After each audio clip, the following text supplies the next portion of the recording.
Hello, everyone. Thank you for checking out this episode of Really Dicey. I'm here with Scott, and we're going to talk about this really interesting cyberpunk RPG that's coming on Kickstarter this year called Beta Red.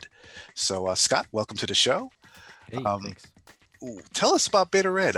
What is this world about? It seems like there's drugs involved, pharmaceutical stuff, robots. What's going on here? So Beta Red, the world of Beta Red is a cyberpunkian world of, like rain and kanji on the walls and giant buildings and mega corporations.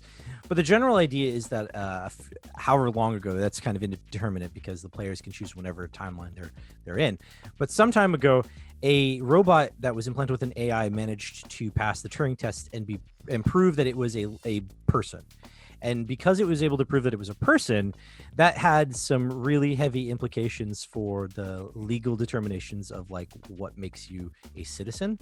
So the world is a world full of people who, like humans, who are no longer necessary for mega corporations to do work, and so they could replace all of the human beings with machines legally. And these machines don't need, they don't need vacation days. They don't need to go home at the end of the day. They don't have families, right? And that meant that they were cheaper labor for that. So humans became basically useless. So in order to compete, they decided that they needed to get enhancements. And the obvious problem is organ rejection. So the two paths of development that were created in this world were creating clones or using pharmaceuticals to stop organ rejection. So this world has a bunch of people that are either robots or like sentient robots doing normal things, living normal human-like lives, but are actually built and made and have designations that are related to that. Or they're a human with cool augmentations and they've got implants because the pharmaceuticals have allowed them to, not reject their organs, and clones. But the major drug that was used, the one that actually made it really easy for everybody to get the augmentations, was the drug Beta Red. That's where the name comes from. And that drug has one side effect. In 1% of the population, people develop psychic abilities. So there's a fourth race, the psychic. So this world has got mega corporations, pharmaceuticals, gangs, low life people, like people that don't have jobs. They're just doing whatever they can to get food. You've got robots that are in places of power, maybe even own companies. And then you've got a whole underclass of weird psychics who react to a drug, who are very much Akira style, where the more drugs they take, the crazier they become, right? And so it's that kind of world of like this dystopian, semi-developed world that has like maybe there's parts and maybe there are parts that are nuked out or whatever, but that's the general world that the game takes place in. Oh, wow. Are these robots also like self-aware a bit, like androids, or? Yeah, so the robots are all, so robot is a player character race, so you can be a species. There's 4 species you can choose and robot is one of them. And so they are aware that they are robots, but they basically stat out just like any other player, and they react like any other player, and they also have the same backgrounds. So the idea that I wanted to have was that, like, sure, like a robot is made by a corporation for work, right? But if you were to do since the way you make your characters, you're going to choose your species, and then you're going to choose your background, and the backgrounds can be anything. You run into this thing where like a person might have been born and like they went to school and their parents forced them to go to college, and then they got a corporate job, and so they may have like a corporate zombie style life. And that would be the same exact thing for a robot that was built by the corporation, made for a certain job, is fostered in the corporation's like system, and they work for a corporation, so they're also a corporate zombie. So their backgrounds would be similar, even though they are 2 different kinds of characters. So I wanted to make that all the way across. So you might have characters that like grew up in the streets and they were poor and they were part of a gang. There's no reason why some random gangster doesn't like drones and like built a robot, and now it's like Chappie, right, where it's like a robot that like hangs out with gangsters, and so it just is a gangster robot, right? And then obviously it could build other robots, and then there are other gangster robots. Maybe there's a whole gang of just robots. So these robots are basically just people. Like they're citizens too. They're registered. They do all the same stuff, and so they don't buy food, right? So they spend their money on like repairs and things, like upgrades and stuff like that. So you mentioned really fast that there was 4 things you can be species-wise. One of them was robot. What are the other? I assume the second one is human. Yep. So the first one, there's robots, then there are humans, and then the other 2 races or species are going to be they're clones and psychics. And clones are essentially very similar to humans, except they have a slightly different like maximum stat limit. But the idea is that they were designed to be a replica of somebody that was impressive in some way. So your stats are a little bit more focused. And then psychics are special to like they have a psi power, which is they're the only ones with that stat, and they can do cool things. So those are the four playable species in Maximum Apocalypse. What really stands out to me is that this is rules light. Because most cyberpunk RPGs that I've looked at, although they're very good in themselves, they're very heavy when it comes to rules. Yeah. So talk to us about the rules system for this. How are we able to incorporate this setting into using a rules light system?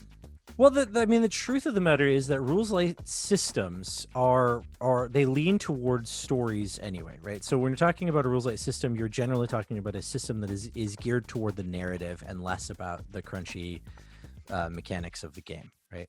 And so any game that uses rules light, like that has a light rules that only has a couple of rules that mandate most things, could be Cyberpunk.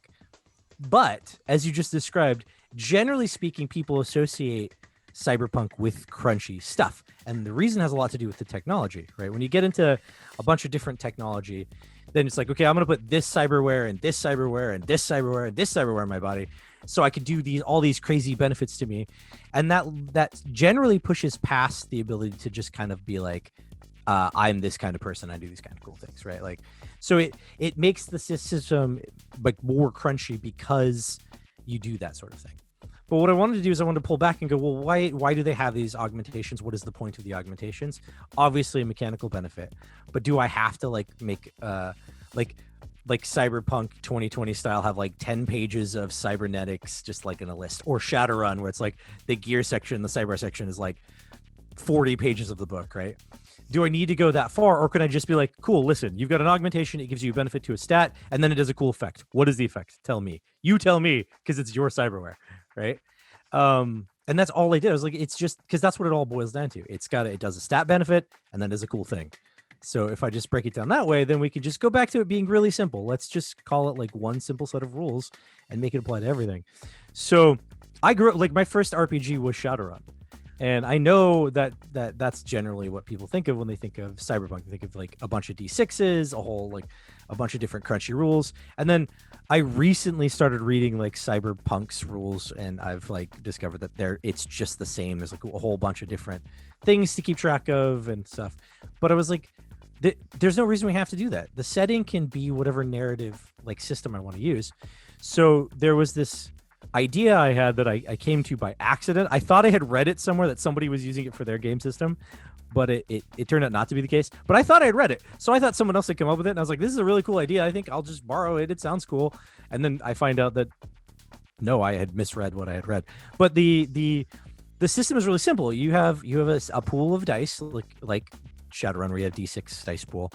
It's going to be the number of stat you have. So if you have a stat of like 10, just for ease of explanation, let's say you have a stat of 10, you have a strength of 10, you are rolling 10 dice for all of the strength related skills, like climbing up stuff, punching people in the face, that kind of stuff. You have 10 dice that you roll, but in order to get a hit, right, in most dice pool systems, it'll say like, the top number, like the 8 and the 7 are successes, or a 5 and a 6, like in Shadowrun, or that kind of thing. Usually in dice pools, that's how it goes. In this case, the number of your skill, so it's gonna be 1 through 5. The number of your skill is the number on the die that you need to see or below to get a hit. So let's say you have a strength of 10, but you only have a skill of 1 in punching. You're still gonna roll 10 dice to punch the person, but you're only going to get hits if the die face says is a 1. So any 2s, 3s, 4s, 5s, or 6s, those are all not helpful for you. You only get hits on 1. But let's say you bump it up. Let's say you train in it. You now have a 2. So now 1s and 2s are hits, right? And so it just keeps growing up that way. So then you have a stat of 4. You know that you have 4 6s, or 2/3 of the dice face are going to be hits for you. So it creates this cool dichotomy. So you have 10. Let's say you have 4. You're rolling 10 dice. You're going to get a bunch of hits, right? Like you're probably going to get a bunch of hits because you're statistically going to get a decent amount, because a d6, which is what we use, is 16% per die face. So each number goes up. I'm not gonna get into the math too much. It's really simple. It's just really simple. You know that if you get a 1 or 2 or 3 or a 4, you got hits. So you're just gonna roll those dice and see what you get.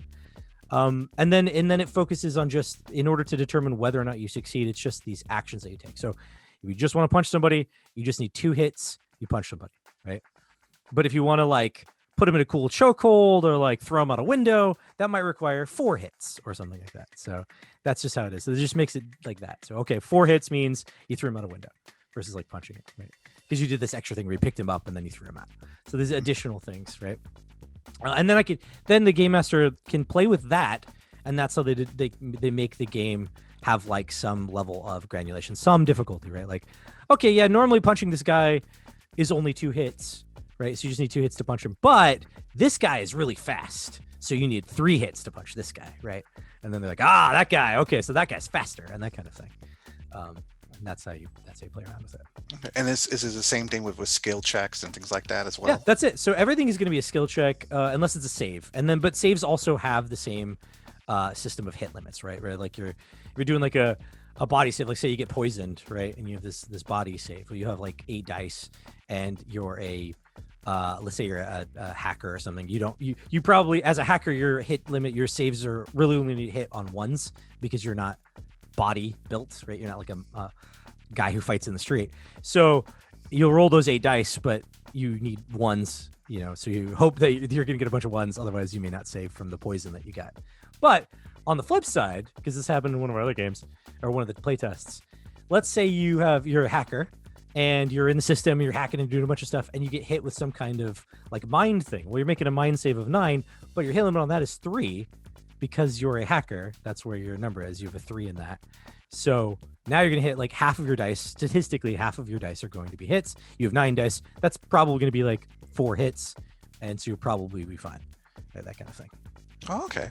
Does this book, by the way, is it going to be just one book? Yeah, so far I only have 1 book planned. It's just going to be 1 book. Okay. Not Maximum Apocalypse 3 books. It's going to be just one book. What type of material will be in this book that will help game masters run this game? Well, there's going to be, in the Game Master section, I've broken it down into like a little bit more explanation on some of the skills and stuff. Like not the skills specifically, but like setting difficulty numbers, determining the NPCs. I went real easy with like NPCs. Like the easiest way to do an NPC in this game is just to assume that all NPCs have a dice pool of 6 for any action they're doing. But then you just decide what their difficulty is, and like if they're going to be a easy or hard enemy to beat, right? And then you set that hit limit on the die, the number on the die that they need to get based on that. So if they're going to be easy, then they need 1. So they're going to roll d6s, or they're going to roll 6 dice regardless, but only 1s count as hits. So they're probably going to be really bad at what they do. Versus on the other side, let's say they're a boss, they're rolling 6 dice, and basically everything's a hit except for maybe just 6s, right? So if anything 5 or below is a hit, then they're going to get like 10 hits, and then like, with 6 dice, like it's going to be crazy. So let's stretch goals. What do you have planned for this campaign? Well, there are a few things that I thought about putting into the book that so based on the size, because I'm going with the zine concept, based on the size, I sort of restricted some of what I did. But if there's enough funding, then I can increase the size of the book, and it be fine, like cost effective, to add pages to the book, right? Because when you make something like a zine, anytime you print anything, you have a certain number of pages that you want to print. It's usually divisible by 4. So if you try to, like, if you're going to print 60 pages, that's right. But 61 pages, that's going to cost you extra for no reason, right? So some of the stretch goals I have planned are things like adding more like weapon modifications, like weapon mods. So where a weapon, right now the weapons just do damage, right? They just do whatever damage if you hit. But we could do some weapon mods, or like another page of weapon mods that say something like, this particular weapon mod gives you an additional die to your pool, or it increases your hit limit, or you re-roll 2s or something like that. And these are cool modifications that we can add. I also thought about maybe figuring out something like concealment rules. The book doesn't currently have them because it's very rules light. It's more of a ruling, like Can you walk into that place with a shotgun? Probably not. Like, can you walk into that thing with like, your little knife? Yeah, probably. You could probably walk into that and no one would see it. And that's up to the game master to decide. But I was thinking like I might, if there's space, I would probably add something like how to do some concealment, like things of this size are automatically concealed, but these things of this size are going to require a roll, like that kind of thing. So that's what stretch goals. And then I'm also intend to get some more art, because there's some art, but I would like to have more art. And I know the artists that I got the art from have more art just waiting, and I can just buy it off of them. So those are some of the stretch goals. I have more art. And also maybe include, I'm planning on putting on 2 pre-made adventures, like pre-made scenarios, like in the book, but I could add a couple more. They're going to be, the scenarios are real simple because the rules are so light that really it's just like okay, this is the objective, these are the obstacles. So it's only like a couple of pages each. So I could add a few more. Again, like if we're going to increase the size of the book. Okay, so we'll add some weapons things. Well, now I got to add 3 more pages. I'll add 2 of them are going to be an adventure, like that kind of thing.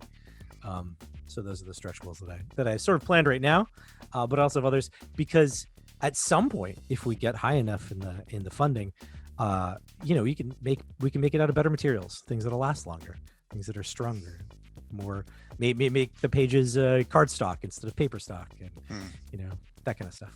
Okay. And when it comes to the art direction for this, what are your inspirations? Are you looking for, or thinking more like Blade Runner, or? So, well, realistically, what I was looking for was, I was thinking about like black and white with a little red, right? That's like the motif for the whole book. And so I was looking at, I was just trying to find cyberpunk style art that was also black and white. And I found that there's actually quite a bit out there of like traditional ink style art that is cyberpunkian. But I was thinking of things along the lines of like Johnny Mnemonic, Neuromancer, kind of style.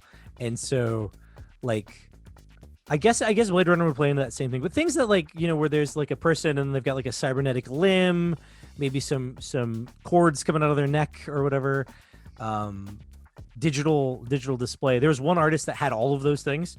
Like there'd be like a person with like a cybernetic limb, and then like he used like red ink to like make like cybernetic displays like from like HUDs and stuff. And I was like, this is beautiful, this is exactly what I was looking for. But yeah, that's what I was aiming at. It sounds like it's like a Frank Miller, old school Frank Miller. Yeah. Like Sin City, Yes, yeah, exactly, like that kind of stuff. That's exactly right. Yeah. Okay, well, excellent. That's really exciting. Yeah. So yeah, when is this going to be out on Kickstarter? So the date that I'm actually going to launch the Kickstarter will be the 9th of February. It's a Tuesday, the second week of the month. Is there a site where people can learn more information about stuff that's coming out? For the most part, there's I do actually have a Facebook page for Heroic Studios Gaming. You could look that up. It's 2 E's. That is on Facebook. You go there and I'll put stuff up in there. But I'm also on Discord a lot, and I actually have a Heroic Studios Discord channel. Oh. So that's a thing. So all right, I can I can send you the link to that, and then you could throw that in the thing too. Oh, that'd be excellent. Yeah. All right, everyone. Again, thank you for watching. Stay safe out there, and have a good day. See ya.